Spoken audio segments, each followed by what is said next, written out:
Hello and welcome to the Norwich Economic Podcast series. This podcast is all about high streets and the situation they currently find themselves in and the future of the high streets. I'm James Branch. I'm a second year economics student here at UEA. We have two great guests today. We have Professor Andrew Fearne from the Norwich Business School and the CEO of Retail Economics, Richard Lim. And we'll be kind of having a general discussion over the next 45 minutes about several things, about the situation of the high street before the pandemic, if we can go back to that time and remember that time before the pandemic hit, the kind of situation that the high street finds itself in now due to the pandemic, how has COVID-19 affected the high street, what the future of the high street looks like, both in the short term and the long term, as we come out of this pandemic eventually, and also what solutions are there to fix the problems the high street is facing, and is the high street still viable? Is it still, are there solutions, or is it a doomed project? So we will begin, and it's kind of like a opening statement, I guess, for the discussion. We'll start with you, Richard, if that's okay. And that's kind of the main question that we're going to start off with is, what are your view? How was the situation for the high street before the pandemic hit? So what were the problems that the high street was facing before the pandemic came? Sure. So, I mean, the high street and the retail sector, even pre-pandemic, was already going through a period of change. And I think the challenge that many retailers, brands and landlords and right through the supply chain was facing is just the speed of change. And so we had the shift towards online, and the proportion of sales that were going online that was kind of like steadily increasing every year. But more fundamentally, we had a customer journey that was being increasingly influenced by the impact of digital, right from kind of the beginning stages of awareness and research, but also in the channel of purchase and fulfillment and service and returns.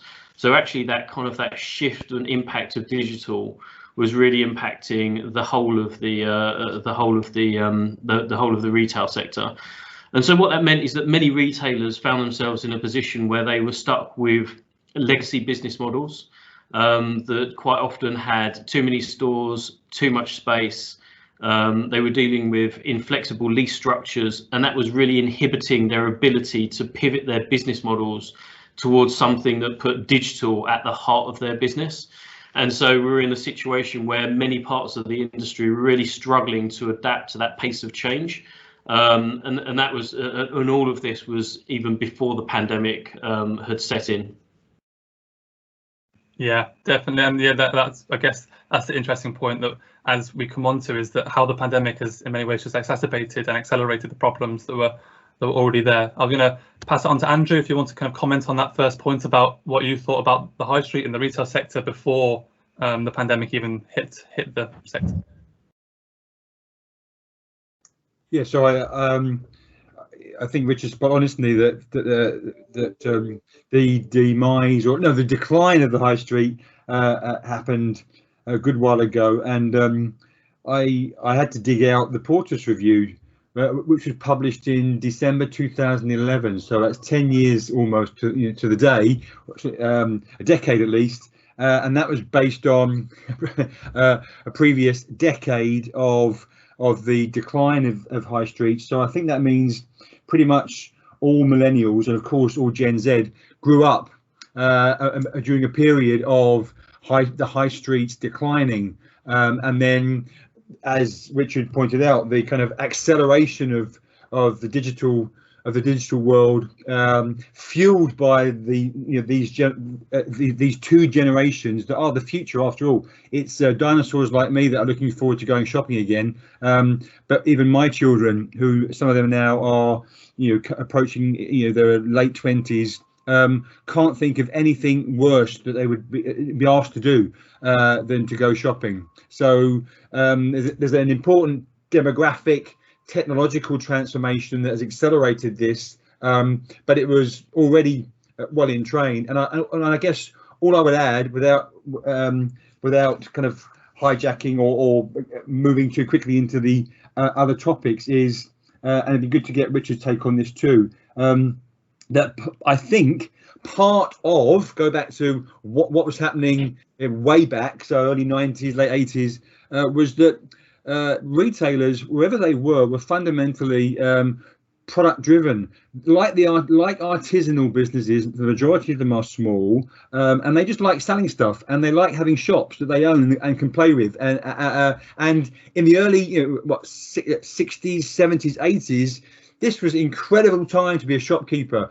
because people were just pouring into your shop, a license to print money, so it was easy. And I think because it was easy for them to make money, they invested very little in innovation, and it was almost like they were caught up by events. And a really important point that I'm sure we'll come back to was that part of that innovation then was stifled by the inflexible structures of what you could do with your business in the high street, and they didn't have any of the skills. It couldn't cope with digitalization, couldn't cope with needing to know who your shoppers were. You were quite happy to take their money and expect them to come back, and for a long time they did. And then the incumbents, the shopkeepers who were faced with this challenge, did not know where to turn, which is probably why, to some extent, I'm going to stop in a second, the Porter's Review failed. So for the last decade, it seems to me, everybody, and Richard, welcome your thoughts on this. She highlighted many of the things that we had to change, and it seems very few of those things have changed. So central government, local government haven't done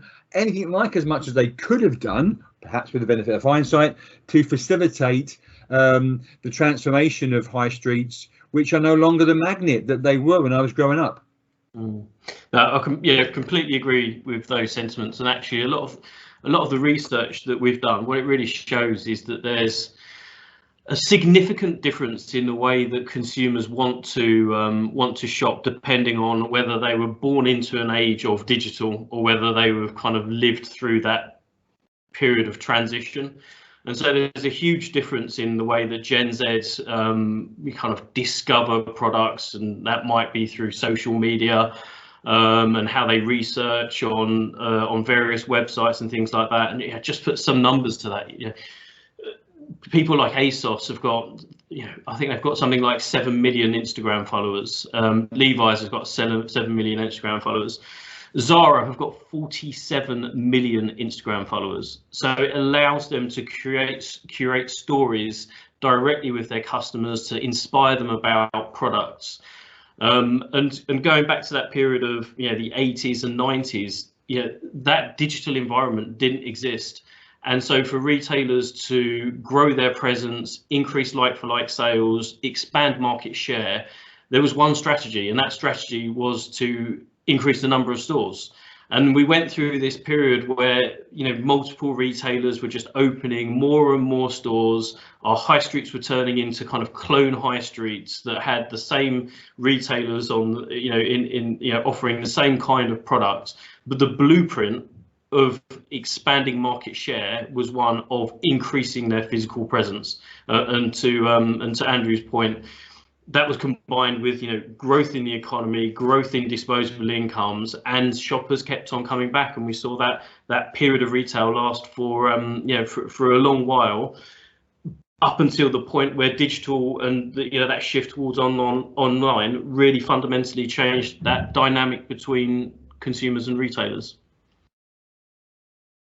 Yeah, no, that's really interesting. That's really interesting, especially because with the benefit of all they work towards in those early periods are just being completely dismantled with the whole online presence. I think it's interesting looking how many followers all those companies have nowadays, and like how much presence they have online. Did Andrew, did you want to come back on any of that, or would you guys like to? No, I think it's all good stuff, isn't it? But I guess one thing that popped into my mind was the ownership structure, Richard. So most of my work has been in grocery supply chains, and I think we are untypical in this part of the world, where retailers back in the day, they could see this incredible growth potential, and so they purchased the land, built the stores, owned the stores, thinking these were going to be incredibly valuable assets that are now turning into liabilities. And I guess to some extent that would have been true in the high street. They wouldn't have been able to buy the land or the stores, but they must have gone for very long leases, thinking that they're going to be in business for a long time, and then that they're lumbered with these long leases. And I guess it's still the case, Richard, that these leases have got lots of kind of strings attached to them, so you can't just pivot what you're going to do with this building that you've got a lease for. Is that right? Yeah, I mean that's absolutely correct, and it's been, if I was going to try and say, it's been at the centre of really, just curtailing retailers' efforts to be able to adapt to this new reality of retailing that involves digital and puts it at its heart. And if you go back to the kind of the 2000s, it would not be uncommon for retailers to sign up to 25-year leases with only upward only rent reviews, and it's just inhibited their ability to change their business model. And if you look at the likes of someone like Debenhams, for example, I think their average lease length was something like 33 years. Before they went into administration, and for some of their properties, because they were located in quite large buildings, sometimes been around for hundreds of years, some of their lease lengths were like 99 years in some of those properties. So yeah, it's that kind of inflexible lease structure. And again, against the context of pre-COVID-19, against the context of the shift towards online, inflexible lease structures so they couldn't pivot their business, and at the same time against the backdrop of rising operating costs. So national living wage was pushing costs higher, and and labour, in terms of labour costs, it's about 45% of operating costs. So wages were being driven higher. Business rates remains a significant burden on the industry. Rents were going up with only upward only rent reviews, and all of that was against these massive seismic changes in the way that we're all shopping as well. Yeah, definitely, and it's interesting talking about the biggest costs that come and how the Chancellor during this pandemic has tried to offset some of them with obviously the business rates reductions and everything. But Andrew, did you have anything to come back on with that, or did you want to move on to the COVID-19 discussion? Well, I mean, no, I think that we've given a pretty good summary of what was going on prior to, and now we're going to move on to just how that's accelerated at a crazy rate. I suppose, have we given any or sufficient attention? The only thing might be, before we move on, to local government. So I can remember I've done a number of projects with local government on high streets and things like car parks. And so my point there was to Richard again also is the way in which government, and in this case local government, has viewed the high street, and the high street is a source of revenue. And so people will come, and so we're going to get revenue out of these people that will come. They're going to spend their money, and we're going to get our fair share of that money through the visitor rates. And they've been very reluctant, it seems to me, in accepting that there's an alternative way of viewing the supermarket, the high street rather, which is not itself directly as a source of revenue, but a place in which community comes together, which is critical for the kind of the longer term health, in quotes, of the community, which means, and once you do that, of course, there's a compelling argument then to provide free buses, to make car parking free, and to do all that you can, pop-ups, market days, all of those things that we kind of know make sense. So much of this is intuitive. So why doesn't local government get it? I guess the answer is because of the revenue. And the thought when I was reflecting on this podcast this afternoon, it reminded me of tobacco.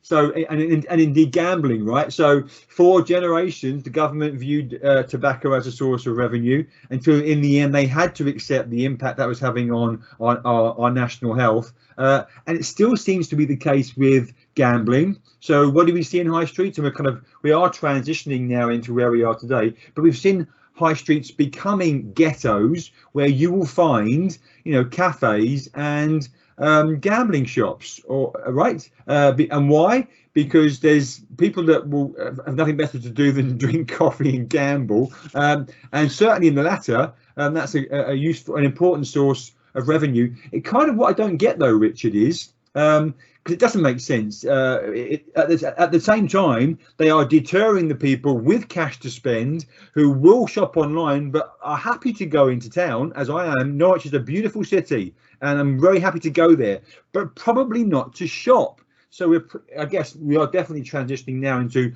the future. So I should hold back. But it's just how can local government get away with, if you like, or how is it so easy to convert buildings into brookies when you can't convert the use of those buildings in other ways? If that's not an obvious question, I don't quite understand why we've seen this surge in gambling establishments that seems to me do nothing other than a disservice to the high street. Maybe I've got that wrong, Richard.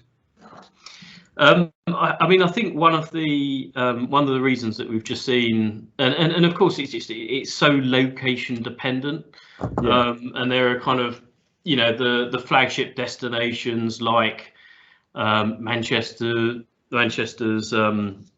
Trinity Centre, Birmingham Bullring, Leeds Trinity, the Westfields in London, that of course are built around an experience, and so retail is part of the mix, but it isn't necessarily the sole gravitational pull for consumers to come into these locations. It needs to have a mix of retail, leisure, food and beverage, and something that really encompasses a day out, and retail is just part of that overall mix. And so that is very different from some secondary high streets that are kind of more aligned to Andrew, your description of charity shops, betting shops, and that kind of view. I think the unfortunate reality around betting shops is just that, and I think this will change now, I believe, is because of fixed betting terminals, and so that was a cash cow for the betting industry,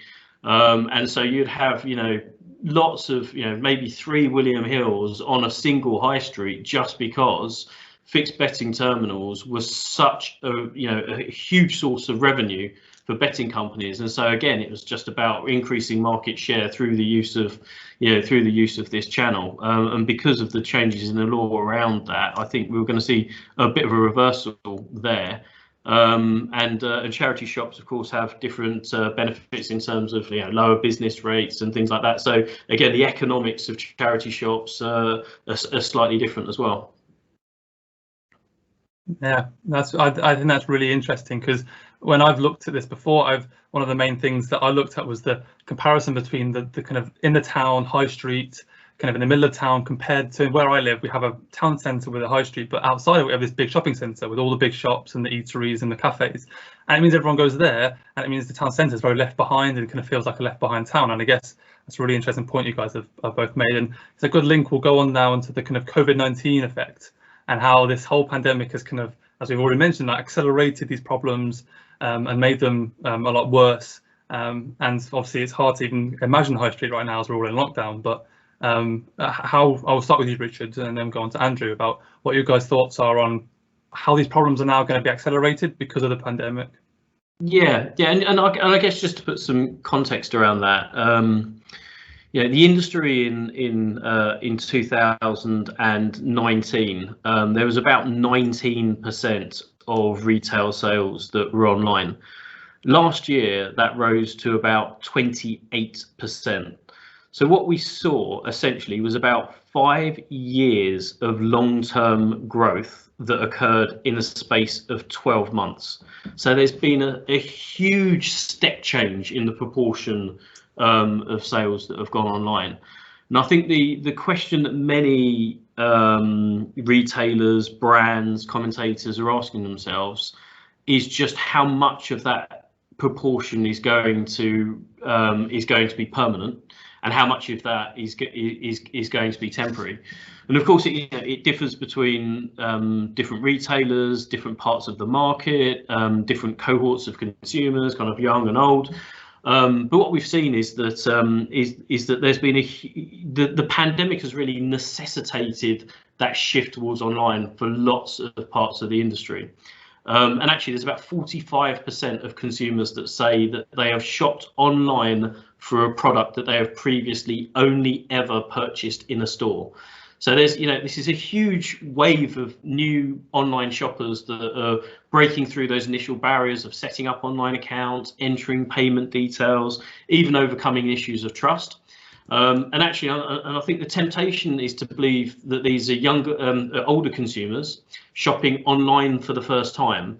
And actually, our research doesn't show that. It actually shows that the incidence of shopping online for the first time is just as prevalent across younger consumer groups, but they're shopping in different categories for the first time.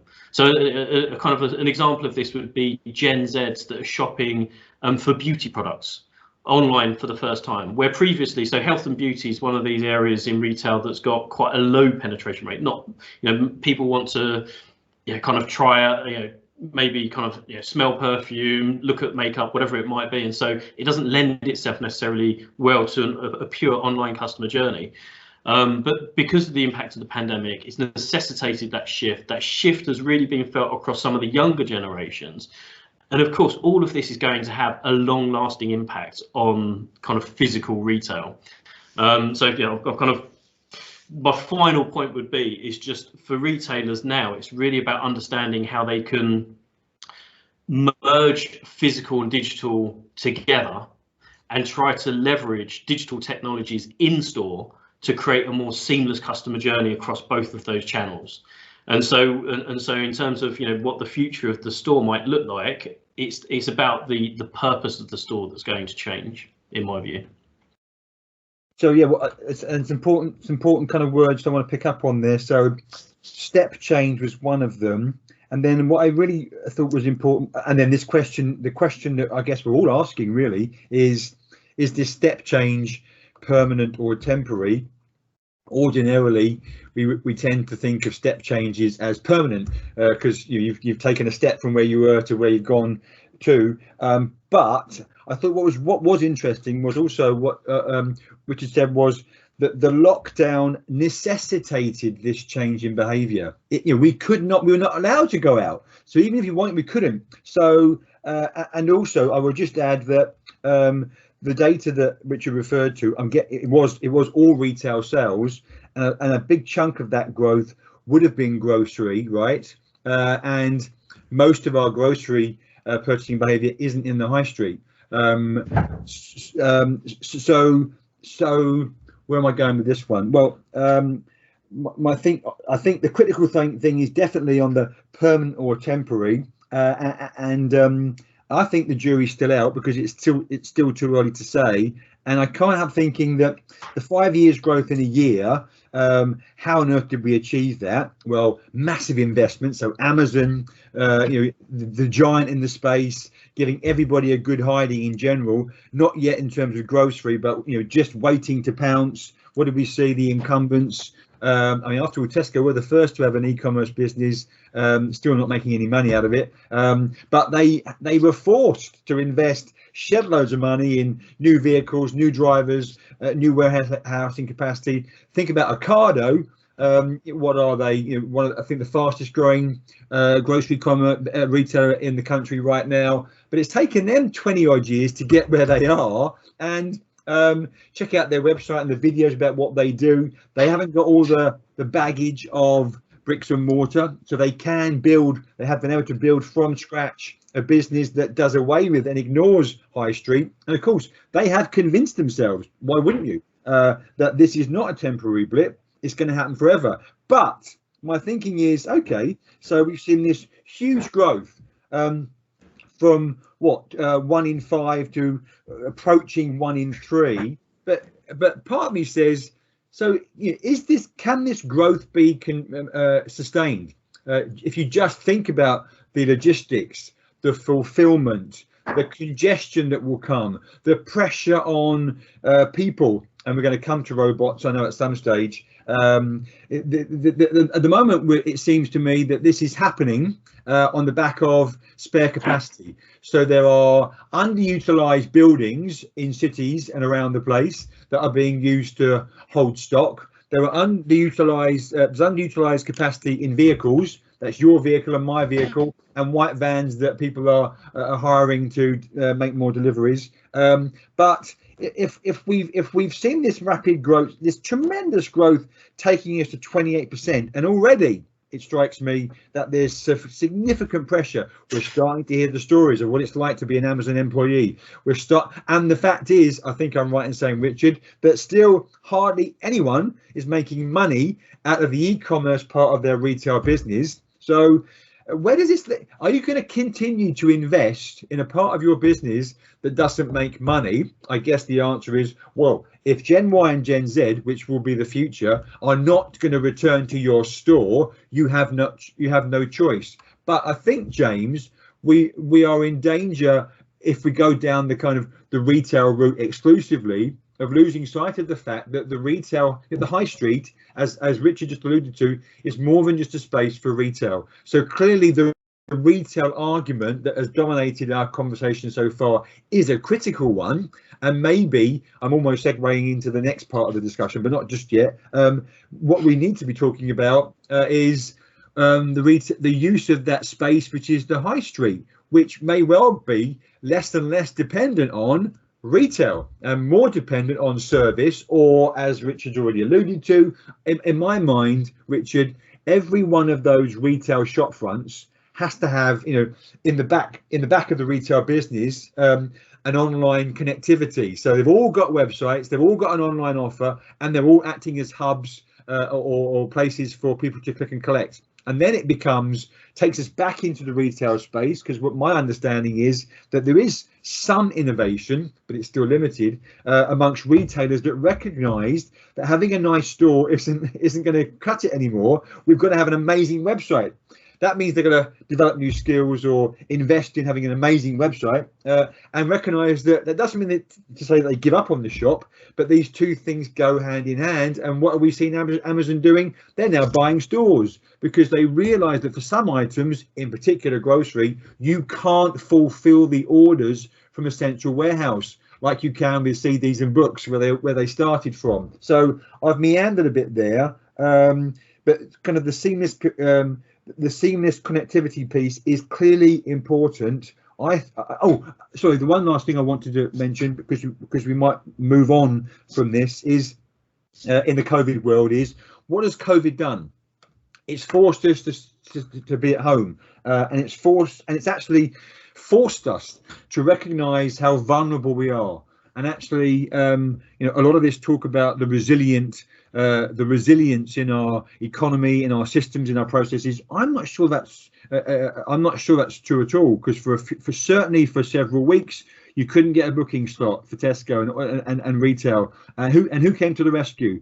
It was farm shops, independents, your local retail community, plus of course the pivoting of those restaurants who then became food service. And so my point here is, and again it takes me back to Gen Y, Gen Z, that you two will understand far better than I do, is that they, it seems to me, to a larger extent, and I've read lots of research that supports this, have this social conscience.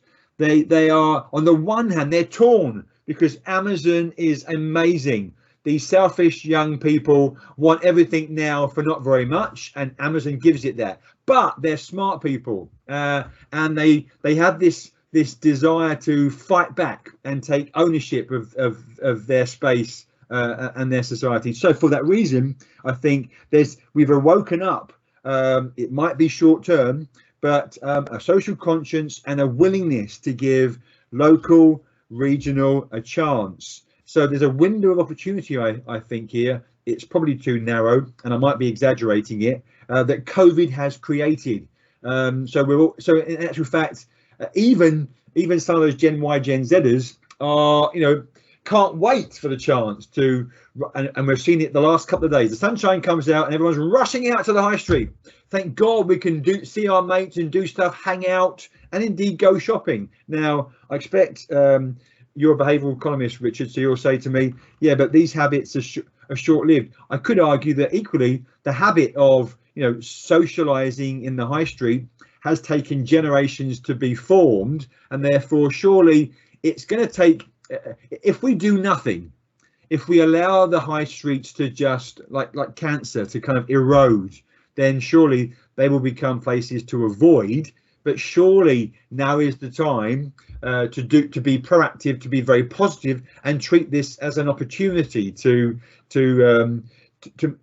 capitalise on the fundamental change in attitudes that that are resulted from COVID. So that was a bit of a meandering rant, I suppose, but at least added some other stuff. I mean, so much to potentially come back on, but I'll kind of like to continue the meandering rant if I can. But no, I agree with a lot of what you've said, and to try to keep on that kind of like more upbeat and optimistic note is that I am actually kind of optimistic about the future of the high street. But I just feel like we are going to go through a painful readjustment period where actually there will be parts of the country where we'll see high vacancy rates, and those high vacancy rates persist for many, many years before the economics allow for a healthier churn of businesses to then come back in and kind of occupy that space. But I think the reality is that the economics of the other side of this is that we've had this massive shift towards online, and actually the economics of online is changing. People's attentions are increasingly being fought online across the big tech platforms like Amazon, like Google, like Instagram and TikTok. And actually what that's done is push up the cost per acquisition of customers. And so this is pushing up the cost per acquisition of customers. And as Andrew's already said, running a pure online retailer is on wafer thin margins anyway.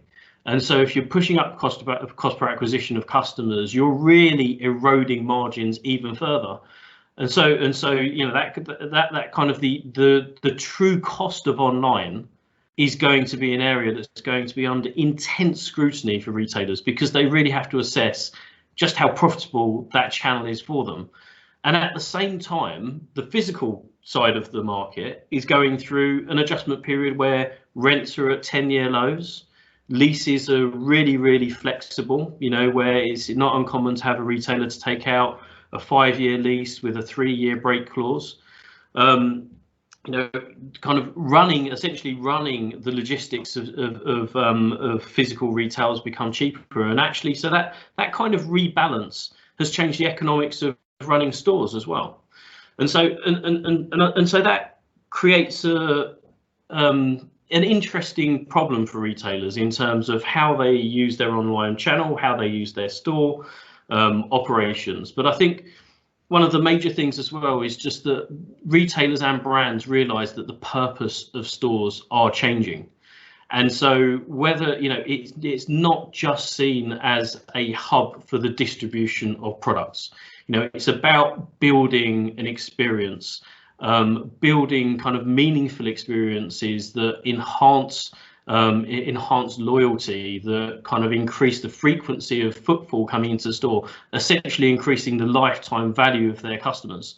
And so building that experience within store means that the purpose of the store changes, and it's gone away from the distribution of products to building experiences. And actually, for many retailers, they see this more as a media channel, where actually the store becomes a marketing expense. It becomes an effective customer acquisition tool. And actually, whether the customer has the experience and then goes on to purchase something online afterwards, it doesn't really matter. It's just that the store, the purpose of the store is also evolving as well. But I think, that means different things for different parts of the market, for different parts of the country as well. And so, we're going to go, and so different parts of the market will recover at different speeds, at different phases, and it will mean different different things for different retailers. Yeah, definitely. That's been, I think, really, really interesting discussing that as we move on to this kind of discussion about the future and how the retail sector has to adapt and change. And I think we might have mentioned it in one of the briefing notes about the example of Selfridges and how they are this kind of big department store that has, especially in the Bullring in Birmingham where I live and nearby, it has like lots of eateries and it has lots of different accessories, and it's just a massive kind of experience on its own, and I guess that's kind of the idea of how it has to move forward in the future. And so, Andrew, did you want to kind of respond to what Richard just kind of mentioned about the future and about how the retail sector is going to have to change? Yes.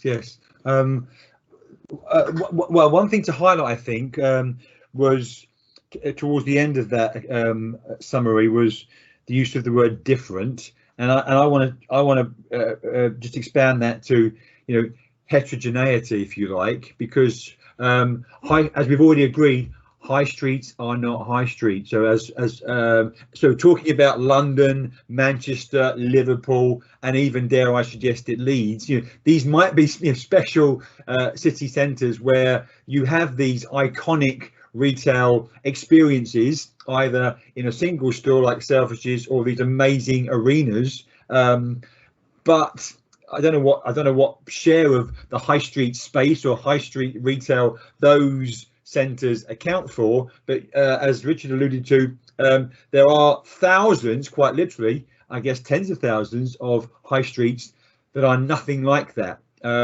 So the transition of the business, the transition of the experience, as Richard said, it will be different for different retail sectors. So food as opposed to fashion, as opposed to you know, all of the others, and I suppose.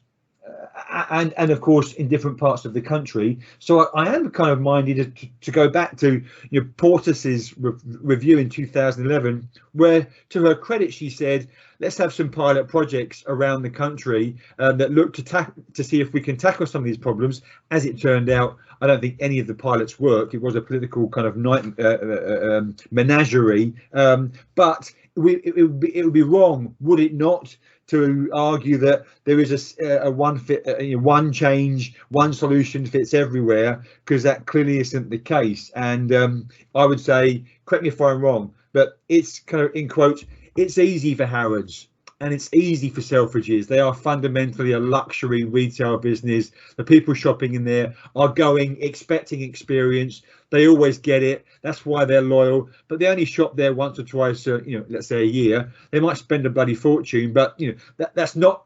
We haven't got a Selfridge everywhere. Look at our own city centre, Debenhams. We've talked about Debenhams. You know, my goodness me, it's just so far left behind, out of date, poorly managed. And as an economist, I suppose, I'm an applied economist, I think they deserve to fail. You know, if you are so out of touch with what's going on, you might say they were hampered, but some CEO paid a lot of money, was signing off those leases, quite happily saying we're in this game forever and we can get away with this. And I did think you picked up on a very important economic point, which I was going to raise anyway, which is, I think I heard you say, Richard, look, let's face it, we're in for a tough few years in this transition, and it's just a matter of time. But as the economists in the room, we all are, aren't we? If we've got vacancy rates going through the roof, then that must mean that the rents are going to fall, the leases are going to become more flexible. You said that anyway, which means the opportunity to do stuff is there. Which takes us right back to that fundamental. This is the kind of prisoner's dilemma here. Is this necessary? Is it temporary or permanent? Because if I can, you know, even if I'm offered a 3-year, 5-year lease and I can get out of it after 3, I'm still going to have to invest not an insignificant amount of money, I'd have thought, to transform the experience in these individual retail units, as opposed to the corporate run Westfields of the world. And I haven't got the skills either. So it's, even if the cost comes down, how am I going to get the capability, the capacity, and am I going to invest in this when I might believe that actually no, this high street is dead, so I'm not going to do it. So I guess, yeah, we're both doing very well here to keep our glasses half full. But if the reality is that in many of these high streets, back to the difference point, no, it's empty, and that in this high street or in these high streets, there is no space for the retailer, then I suppose we're back into repurposing those spaces for communal services, you know, doctors,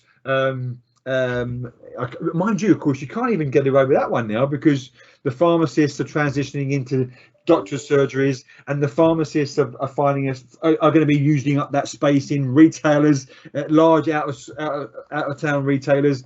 So there is a tension there, is there not? That we've built these out of town retail spaces, and they are becoming equally challenged with online. So there's still this pull from out of town, and the transition that's got to take place in the high streets. Well, surely, Richard, we're going to have to see there's going to be transitioning going on in the out of town retail arena that has been part of the problem too. Yeah, I mean, I think the main thing is we're going to see transition right throughout the sector in all corners. I think the point that you made that really resonates with me is just relevance. Yes. You know, within for a particular high street, and so you know the repurposing of empty stores, whether that's to residential, whether that's to kind of more flexible office space, whether that's to you know, hubs that are there to service kind of the online customer journey and that part, it's just going to go through a cycle of repurposing. And I think a lot of that, again, you know, this isn't rocket science. We don't have enough houses in the UK. We need to build more houses. We've got too many stores. A lot of that space is going to turn into residential. And so I think we'll slowly kind of move back to how we probably were in the kind of the 18th, early 19th century, where high streets were the hub of communities. People were living on top of shops.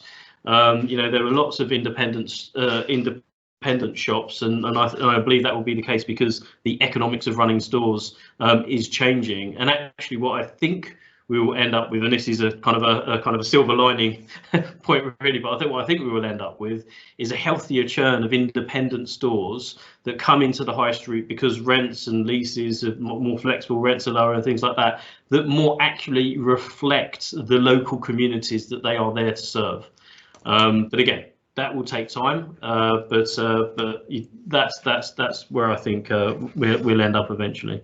And what a great, I mean, that's really fascinating, is it not? Because so then you've got the flexible office space and the residential. That's bringing people back into the high street, albeit for different purpose. So and I've got to get this one, and I've got to get this one in, haven't I? It's that necessity is the mother of invention. So what I heard there was that the pandemic is just going to accelerate the exodus of businesses that weren't fit for purpose, with ownership that didn't understand and can't adapt. So they will go. It's going to be painful. But then I think it's exciting that the idea, and we've of course ignored all of the whole lifestyle piece, that corporates now are going to save money by having people working from home. So that's another counter force to what you were describing there, Richard. But I do the idea of having more flexible office space and new residential communities popping up, or hopefully not popping up, but being created. That will create demand for a whole raft of services, including retail, that will breathe new life into the high streets. I mean, that strikes me as a hugely positive image to keep in our heads. The repurposing of retail space that brings people back into that high street arena, albeit for a different reason, but they come with demand, they come with cash, and they want to spend it. Yeah. And that's a really good point. And we've got a question here from George, and it's linking to what we've already kind of discussed about the small businesses, and we've talked a lot about big businesses and how they've all got to adapt for the future. And George mentions is, what is the future for the kind of small non-chain retailers who are kind of independent, may not have the capacity to really have very small shops, don't have the capacity maybe to go online, is what is the future for those kind of stores? And we've already kind of touched on it, I know, but I don't know, maybe starting with Richard, if we could just develop a little bit on that point. Yeah. I'll start with the kind of the immediate challenge, and then try to end on a high note. But I think the immediate challenges are severe. we've gone through, this period where we've had lockdowns and they've had to, shut shop and essentially turn the tap off of revenue. And so for lots of small retailers in that space, they are still in survival mode.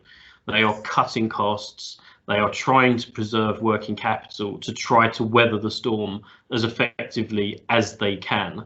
The only reason they are still alive in many cases is because of the government support, because there's business rates holiday, because they were able to defer VAT payments last year, because there's the furlough scheme in place, and also the moratorium on rents. So the reality is that there are thousands of retailers that have not been paying any rent for almost a year. And so that is going to have to catch up with them, because and because of the measures in place, they've been safe from eviction, but that is going to change. And so there's a kind of we're in this situation, and of course, there's the budget today, and there's been announcements around the extension of the business rates holiday and the furlough scheme and things like that. So so it's not going to be a cliff edge. But there are so many businesses, small retail businesses, that are just hanging on by a thread, and they don't have the ability to pivot towards an online proposition like the large retailers have been able to do so. So in my view, it's the SME part of the market that is under a huge amount of pressure, and we are going to see a wave of administrations from small retailers going forwards. I think the trying to kind of end on a bit of a higher note is that again that will force the market to adjust, and so rents will come down even further, and the businesses that then occupy, the small businesses that then occupy that space, will be on a better footing, that's potentially a much more commercially viable footing to go forwards.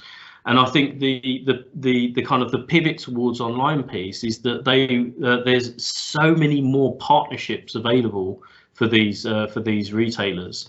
So using Amazon or eBay as a platform to distribute their products through an online channel. Rents have dropped so far in so many places. It's just as cheap to have a shop in some high streets as it is to have a warehouse. So using that space to have a physical presence and use it as a distribution hub for your online orders is an absolute reality for today. So that kind of going forwards for those small businesses that can be digital savvy, that can be leading in their particular fields. There is there's an opportunity there for real growth. And if I could just add to that, then. James, I thought it was a great kind of prognosis, yeah. But there was a bit of light at the end. I guess one of my hobby horses. Well, two things I want to mention. First, I always think of the Norwich lanes, the artisanal retailer, which gives me a reason to go there because I'm going to feel special. It's going to be worth my while. So what small independent surely can't be is just a place that tries to compete on cost. So if you're a small independent in the high street looking forward, surely it's focusing on what makes me sufficiently different that I can charge a premium. Although I do like that point that maybe the size of that premium might be falling, or it might not be a premium if the reduction in my operating costs continue to fall because of the overriding economics. But anyhow, I think, and I just think of the lanes as a wonderful place in a wonderful city. So I know it's still not the same as those thousands of high streets that don't have a city like Norwich. But the other thing that comes to my mind, it's a hobby horse of mine, is collaboration. So Richard talked about the kind of the low cost partnerships to access, so the Amazons and the eBays, but actually one of the problems with SMEs in general is that they won't collaborate with each other. So why wouldn't the SMEs, in the high street, because I've had years of working with SMEs, why wouldn't they recognize that there's expertise that they all lack that they could access and exploit together much more effectively. So I do think that that necessity is the mother of invention, and because a jeweler is next to a hairdresser is next to a bike shop, they believe they have nothing in common, but they're all facing outwards at people that are walking past or indeed not coming to their space. And in fact, some of these, as you will know, as we all know, so many of those skills required to pivot, and I love that point, that they can't breathe, so they haven't got any spare capacity to pivot, but that might come for those that can hang on long enough. But they've just got to change the way they think about their business, and I can't help thinking that collaboration that can be encouraged by local and central government. I've done a lot of this stuff in agri-food. If you're going to give support and grants, then why wouldn't you make them collectives? So if you want to access this help that we're offering you, you've got to come together with some others. And isn't that consistent with the business improvement district concept, that you've got these parts of cities and communities where you come together to fight your corner, the northwest quarter or the southwest quarter or whatever the specific business improvement district. So I think collaboration is an important thing to give greater attention on. The SMEs need to help themselves collectively, and that goes hand in hand with the community. Communities want the independents to survive, and I think they care more about the independents than they do the giants, because the major players, they can still shop with them quite happily in the comfort of their own home. Yeah, definitely, and I think that's really interesting, and a part of that kind of identity of certain towns with those certain shops that people can have Norwich lanes or different areas where people live, is they kind of feel like a certain connection to those kind of local stores. Absolutely. Definitely. And we're in the kind of Q&A section now, about to finish off, but we've got a really good question from Ruth, and this is more about kind of consumer behaviour and stuff, and it's saying that although rents are falling and it's cheaper to set up shops, how do we encourage people to go back to shopping in stores, especially after a year of lockdowns, making more people accustomed to online shopping? So I'll start with that with Richard and then head to Andrew. That's good with you. Yeah, I mean, I feel like I'm being an eternal optimist here at the moment. I'm never usually like this. I'm usually Mr. Doom and Gloom. But I don't know if people actually need much encouragement at all. And this is borne by a lot of the research that we've done. I think that people are dying to get back out into the high street and have social interaction.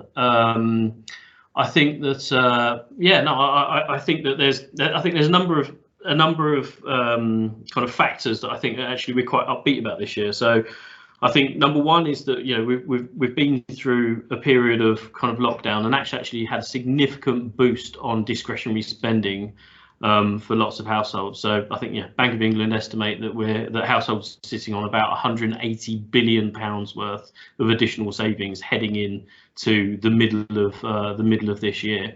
So and I think so in terms of how much of that will be spent, I think it's determined on two things. One is how the economic fallout is going to affect households and their propensity to spend, and actually, because of the unprecedented government measures, I think propensity to spend will be quite strong. And I think secondly, it's just about the impact of the pandemic and the successful rollout of the vaccine. And I think that if you look at some of the research that we've done, look at the confidence of people to spend this year is directly correlated to their fears around the duration of the pandemic and their confidence about the effective vaccine rollout. So there's about a third of people that think that their lives will not return back to normal this year. And actually, if the vaccine continues to roll out, there's a huge amount of potential demand there that could be unleashed. But in a direct answer, I think that people, I think there's a high propensity to spend, and people are sitting on excess levels of savings.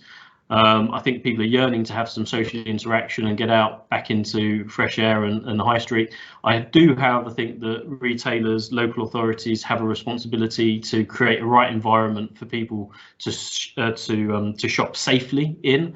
So that's going to be really, really critical. But retailers have had a year of this now. They've adapted the way that they do business in a physical context. And going back to the experience, I think the experience in many ways was turned on its head, and it's going to be centered for a lot of the industry around safety. So as long as people feel like they can shop in a safe environment and things are taken kind of seriously, I think they won't need too much encouragement to get back out shopping again. Good stuff, yeah, and I'm gonna echo that, I think, and because we've got to end on a high, and this podcast has compelled me to think. I'm going to start, peddling the story, which is we must stop this narrative, which is this one-way switch, relentless switch to e-commerce, which is going to result in the demise of all of these businesses and this space, because even the most optimistic are still talking about, what was it, 28, 30, 35, 40% online. So for the foreseeable future, we're still going to be buying, well over half of the stuff that we consume in some, physical environment. And I completely agree with Richard that people are straining at the leash. So, within days of Boris announcing the COVID recovery plan, the lines are jammed to book their holidays. And I thought that was a really important, that huge bloody number, 180 billion. We've all got stuff that we couldn't. We spent. I mean, a lot of that increase in online sales, Richard, would have been because we had nothing better to do with our lives than sit in front of a computer thinking, what should I spend my spare cash on? So that was entirely discretionary. Half the stuff never turned up if you bought it from Candy Crush. So you've been, in many cases, you've been disillusioned by what you've experienced. So maybe out of this there comes a genuine sense of optimism, notwithstanding the pain that it must be endured. And I just wrote a ring round. The big point for me is we must not squander the opportunity.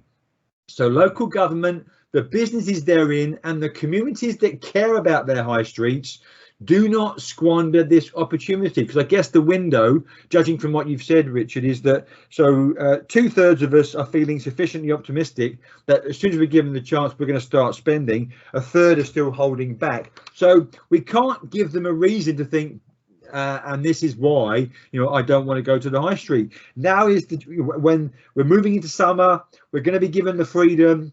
Fingers crossed we don't abuse it. And there could be a real injection of energy and life back into the high streets, but we can't take it for granted.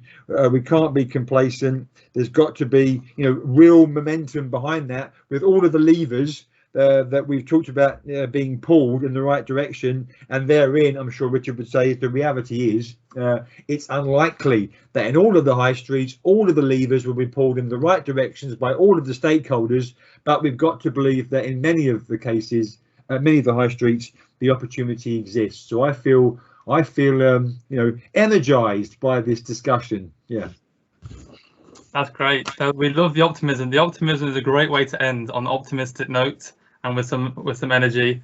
Today has honestly been really, really interesting. I'm sure everyone who's been watching and everyone who's now listening, maybe on Spotify or on YouTube, has found it as interesting as me, because I think it's really, really interesting, and it seems to kind of affect so many of our lives because we all shop, we all interact in this way. So thank you so much for both of you for coming on and talking for this hour. It's been really, really interesting.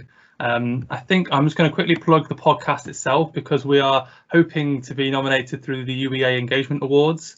So if those who are watching or listening would mind to I think it is to nominate us, that would be brilliant. We have many podcasts coming up this month, talking one about fiscal policy, one about international working for NGOs and international organisations. So more to come, hopefully. So this is a big thank you to my guests and to everyone who's listened, and we will see you next time. Thank you very much.